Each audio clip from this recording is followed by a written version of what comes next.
This year it will be at the National Arts Club, which is a beautiful club right by Gramercy Park. It's on 20th Street, just east of Union Square. And we are going to have the theme of imagination. We're being sponsored by the Art and Technology Committee of the National Arts Club, which is a new committee just formed last year to engage younger people into the club. Private clubs are always looking to bring new young people in, and they realize that this generation is very interested in technology. So last summer we produced a really great banquet honoring Neil deGrasse Tyson, and that was well attended. This year for Yuri's Night, which is going to be on April 20th, it's a little later. Most Yuri's Night parties are around the 12th of April, but there's not a huge space community in New York, and we find it difficult sometimes to get the top space people that we want when there's really big conferences and Yuri's Night parties elsewhere in the country. So we're doing it the next week on the 20th. And we're going to have Jason Silva, who is a well-known futurist with the TED.com community. We're going to have Jim Adams, who is the new Deputy Director of Technology for NASA.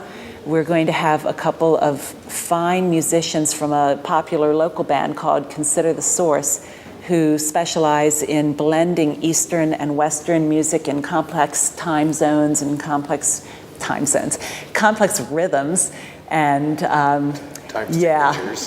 time signatures, thank you.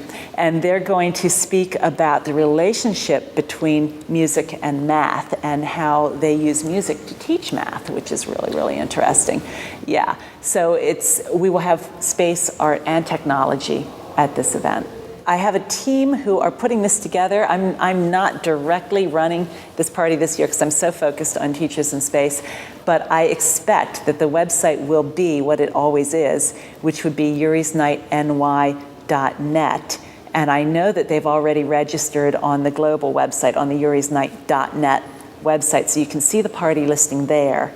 And I'm pretty sure that their local website is not up yet, but will be, this is February, I would say within a couple of weeks. yurisnightny.net will have the current information. I would say that for Yuri's Night, I'm always interested to hear more from people who are combining art and technology.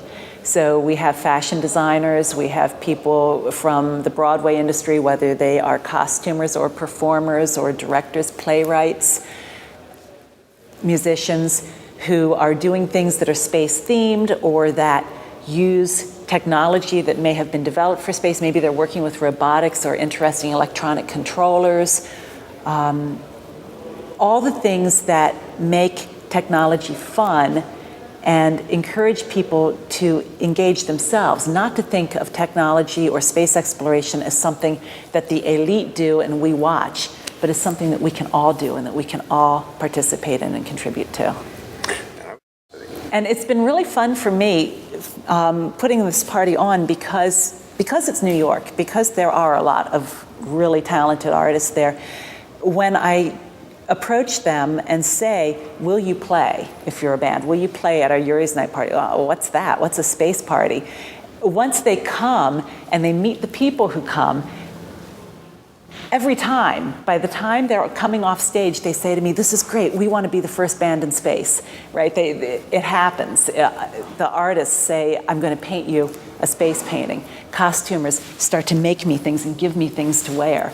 And people just get it as soon as they're in a community, as soon as they come to a Yuri's Night event or a TEDx event and meet 30 or more other people, 300 at Yuri's Night, who are passionate about space, it is contagious. So it's a source of inspiration. It totally is, it totally is. And the art and technology inspire each other, and that's exciting.